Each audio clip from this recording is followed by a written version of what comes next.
Monsieur le Préfet, cher Pierre de Gaulle, Mesdames et Messieurs les élus, de toute sensibilité, les autorités civiles et militaires, les représentants des cultes, les porte-drapeaux, que je veux remercier tout particulièrement parce qu'ils portent le drapeau de la France auquel le général de Gaulle a donné toute sa vie. Et plus encore, je veux saluer en cette fin d'après-midi les résistants, les témoins de ce qui, pour ma génération, est une épopée de l'histoire de France. J'étais un petit garçon quand le général de Gaulle est mort, et je me souviens encore de l'émotion ressentie quand on nous a lu, quand notre institutrice nous a lu une page des mémoires de guerre. Aujourd'hui, j'ai 49 ans, l'âge qu'avait le général de Gaulle quand il a tout abandonné pour partir à Londres. Et je comprends encore mieux maintenant ce que ce geste inouï, ce sacrifice total représente. Et en tant que député-maire, je veux dire que c'est un de mes vœux les plus chers qui est exaucé ce soir. Je m'étais toujours promis de rendre un hommage solennel à celui qui est à mes yeux, sans conteste, le plus grand homme d'État français du XXe siècle. Et je voudrais remercier celles et ceux grâce auxquels ce vœu a pu devenir réalité pour le 70e anniversaire de l'appel du 18 juin. Cher Pierre de Gaulle, d'abord, à travers vous et votre présence, je voudrais remercier votre famille et votre père, l'amiral Philippe de Gaulle, qui m'a écrit une lettre de sa main particulièrement émouvante, dans laquelle il m'a dit, et il est bon que les habitants de Saint-Maur le sachent, que s'il se réjouissait d'un projet de sculpture à Saint-Maur, c'est parce qu'il n'oubliait pas le rôle joué par Saint-Maur dans la libération de la France, l'accueil qui a été fait au général de Gaulle en janvier 1945, ainsi que le rôle joué au moment des assises constitutives du rassemblement du peuple français. Je veux remercier aussi les grandes fondations présidées par Yves Guéna, qui est venu lui-même participer au jury qui a choisi la sculpture qui va être dévoilée dans quelques instants, et Pierre Mazot qui m'a écrit un mot particulièrement touchant. Je veux remercier le monde combattant de Saint-Maur, à travers le comité d'entente des anciens combattants, le Souvenir français, l'ensemble des associations dont la contribution a été décisive pour le financement et la réussite de cette œuvre. Je veux remercier tout particulièrement André Caspi, qui nous a lu l'appel du 18 juin et qui nous a permis de ressusciter de façon exceptionnelle toute l'histoire de la résistance à Saint-Maur. Et je veux évidemment remercier le sculpteur Denis Étier, dont nous allons découvrir l'œuvre.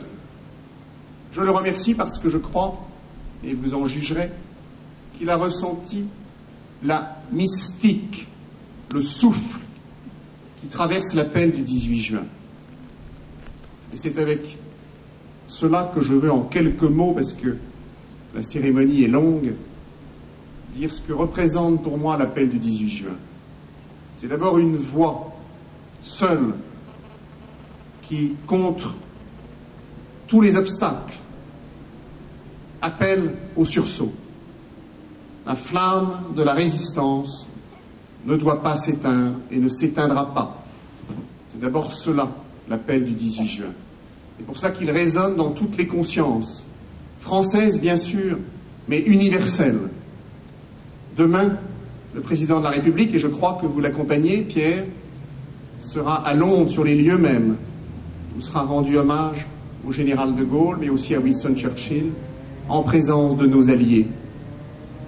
Il y a une dimension universelle, comme dans la geste de Jeanne d'Arc, quelques moments de notre histoire, parce qu'il montre qu'il ne faut jamais désespérer et que l'amour de la patrie, le sacrifice de soi, le refus de la servitude, le refus du renoncement peut conduire à dépasser tout. La deuxième dimension qui me touche particulièrement en tant que député, en tant que membre de l'Assemblée nationale, c'est la dimension du rassemblement. L'appel du général, il s'adresse à tous les hommes de bonne volonté.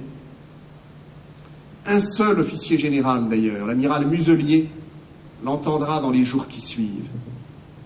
Et puis quelques centaines de personnes, souvent d'origine très modeste, avec des convictions totalement opposées, de conditions sociales et de parcours totalement différents, qui se retrouvent pour communier dans une seule chose, l'amour, la passion inconditionnelle de la patrie, de la France et du salut de l'homme. Car c'est le combat de la France, mais c'est le combat, le général de Gaulle le dit, pour le destin du monde, pour l'avenir de la liberté, dont nous sommes les héritiers. Je crois que ce rassemblement, il est plus que jamais d'actualité. Quand il s'agit de l'essentiel, nous devons savoir dépasser ce que le général de Gaulle appelait nos vaines querelles. Et enfin, je voudrais, à mon tour, insister sur la modernité de l'appel du 18 juin. Ce qui est stupéfiant, c'est son caractère visionnaire. Le général insiste sur le fait que la guerre est mondiale, que la France n'est pas seule. Il le répète avec force. Aujourd'hui, on parle beaucoup de la mondialisation. On parle de la difficulté pour notre cher et vieux pays, pour le vieux continent européen, de s'adapter, de se projeter dans l'avenir.